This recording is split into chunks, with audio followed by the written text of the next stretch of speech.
L'intention de cet atelier, c'est effectivement, on a une journée ensemble ici. Ensuite, les participants vont organiser eux-mêmes des ateliers d'improvisation culinaire. Et donc c'est important à la fois qu'ils vivent quelque chose et en même temps, c'est vrai que c'est quand même intense pour ça, de prendre du recul, d'avoir ce temps de réflexivité pour rendre signifiante l'action.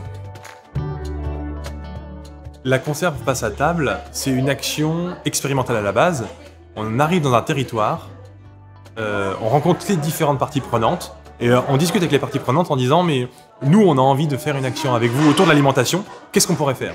On a rencontré Véronique Ormond, la directrice du centre social Mosaïque à Fives, à Lille, et elle était très intéressée de travailler la conserve, mais sous l'angle culinaire. Et donc on a rencontré après Séverine Coquel, qui était la référente santé du quartier et qui animait ces ateliers. Et grosso modo, on est parti dans une logique de créer une action qui visait à cuisiner la conserve. Aujourd'hui, notre objectif, c'est de transmettre finalement ce que nous avons vécu, voilà, ce que l'on a appris aux autres animateurs des centres sociaux. Des ateliers cuisine, on en fait plein. Voilà, dans tous les centres sociaux, c'est vraiment un atelier qui permet de créer du lien social.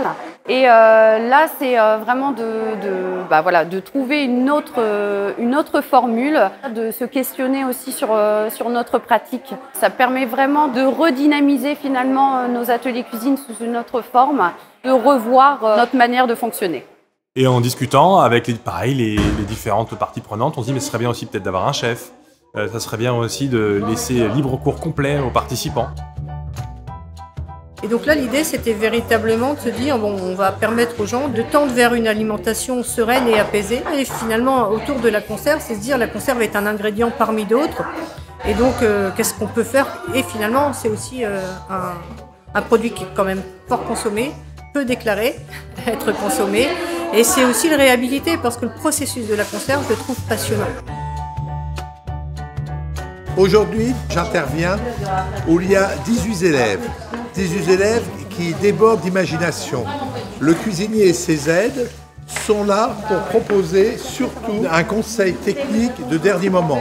Comment faire la pâte à tarte, quel assaisonnement il faut mettre avec les pois chiches, comment fait-on une émulsion de jus de pois chiches pour en faire une mousse au chocolat, comment pouvons-nous pas gaspiller la graisse de canard où on en a fait une pâte à tarte pour faire une tarte au marron.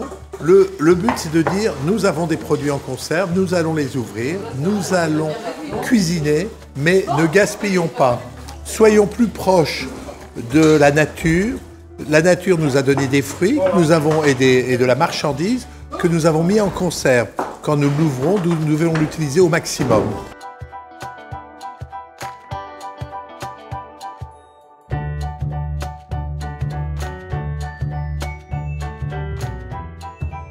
On fait beaucoup d'ateliers cuisine voilà, dans nos structures, mais qui ne sont pas forcément accessibles ensuite aux habitants. Parce que, comme je vous ai dit, ça demande beaucoup d'ingrédients supplémentaires, ça demande des achats beaucoup plus coûteux. Et là, effectivement, le fait de cuisiner des conserves, c'est ce que l'on a tous chez nous. L'action de la conserve passe à table s'inscrit dans un programme qu'on a appelé Démocralim, pour vraiment travailler le concept de démocratie alimentaire. Étant donné qu'on mange 3 fois par jour, on a la possibilité de choisir son alimentation 3 fois par jour. Et donc, comme la conserve se retrouve à la fois en légumes, en fruits, en plats cuisinés, donc avec de la viande, en pâté, en poisson, enfin on couvre l'ensemble des produits qu'on peut trouver aussi en frais, sauf que c'est apertisé, conservé, et on peut l'avoir quand on veut. C'est de la saison hors saison, puisque les légumes cultivés en plein champ sont récoltés l'été et on en a tout au long de l'année. L'idée, c'est de montrer combien la conserve aussi permet de travailler cet aspect de démocratie alimentaire et de permettre à tout un chacun de choisir en connaissance de cause. Et finalement, c'est aussi de déculpabiliser l'achat de conserve. Parce qu'une des participantes en 2017 disait moi, quand j'achète des conserves, je regarde un peu autour de moi, voir si quelqu'un me voit acheter une conserve, parce qu'il y a ce sentiment de culpabilité par rapport à tout, finalement, les discours aussi des médias, de manger 5 fruits et légumes par jour, de consommer local, de consommer frais.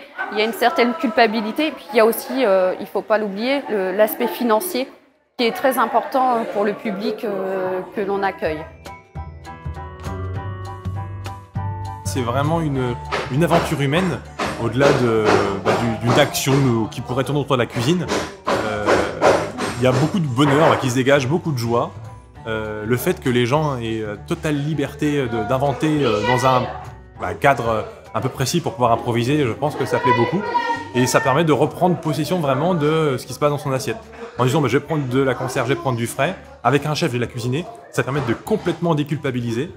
Et finalement, en déculpabilisant, au quotidien, ça permet aussi de reprendre confiance en soi quand on cuisine et de se dire, j'ai pu le faire pendant un atelier en quelques heures, je peux très bien le refaire chez moi, quoi. Et après de montrer autour de moi que c'est facile aussi de cuisiner avec la conserve.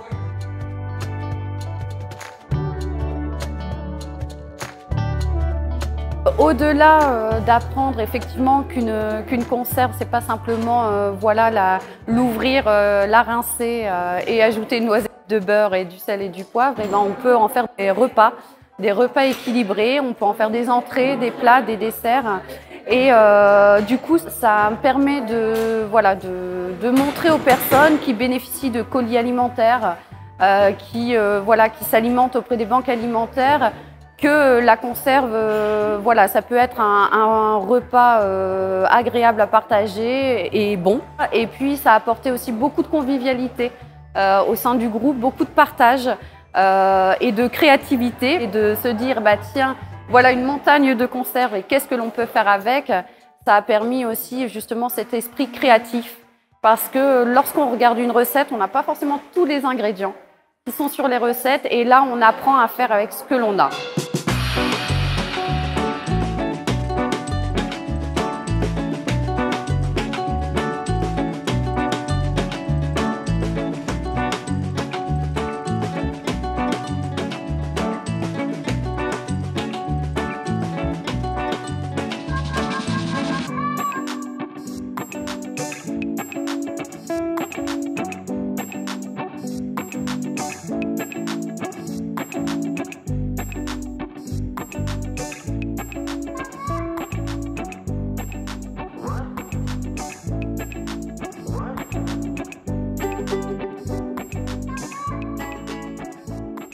Et dans la deuxième partie de l'après-midi, là on est vraiment ensemble avec tout ce qu'on a vécu, finalement définir un peu cet atelier. En gros, pour les professionnels, c'est écrire une grille d'animation de cet atelier d'improvisation culinaire. Une idée sur un post-it, d'accord? Donc, ce que vous avez découvert pendant cet atelier, quand vous avez envie, vous le partagez à tous, on le colle ici au milieu, et vous le dites à haute voix. Comme ça, ça permet à tout le monde de l'entendre et éventuellement faire émerger une nouvelle idée.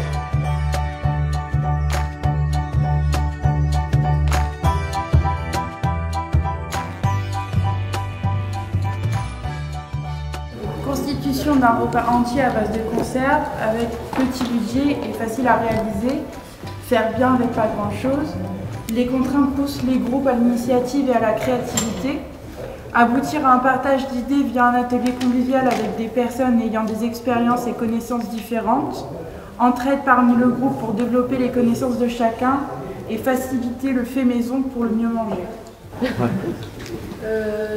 Du coup, nous, on a marqué « Invitons la conserve dans nos repas sans culpabilité ». Sublimer les conserves et changer les mentalités sur les conserves. Les conserves, ça se cuisine facilement. Essayons. On a tous des compétences à partager. Et j'ajouterais que même si quelqu'un ne sait pas faire la cuisine avec la conserve, il devient capable.